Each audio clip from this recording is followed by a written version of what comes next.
Hello friends, இன்றைக்கி நம்ம சப்பாத்திக்கு ஈஸியான சைட் டிஷ் தான் பார்க்க போகிறோம். இதுக்கு 2 வெங்காயம் பெரிய சைஸில் நான் கட் பண்ணி வச்சுருக்கேன். இஞ்சி சீவி வச்சுருக்கேன்.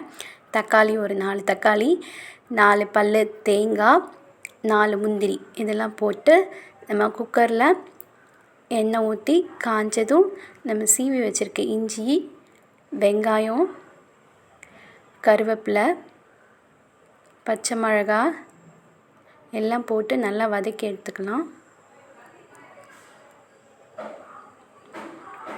கொஞ்சம் வதங்கினோடனே இதில் கொஞ்சம் மஞ்சள் தூள் போட்டால் நல்லா வெங்காயம் சீக்கிரம் நல்லா வதங்கிடும். நல்லா வதங்கினதுக்கப்புறம் இதில் நம்ம இப்போ தக்காளி ஆட் பண்ணிக்கிறோம். இன்றைக்கி 3 தக்காளி சின்னதாக நறுக்கி வச்சுருக்கேன், அதான் ஆட் பண்ணியிருக்கோம். இப்போது இதுக்கு மல்லித்தூள், கரம் மசாலா, மிளகாத்தூள் ஒரு ஸ்பூன் மட்டும் எடுத்துருக்கோம். அதையும் போட்டு நல்லா கிளறி விட்டுக்கலாம்.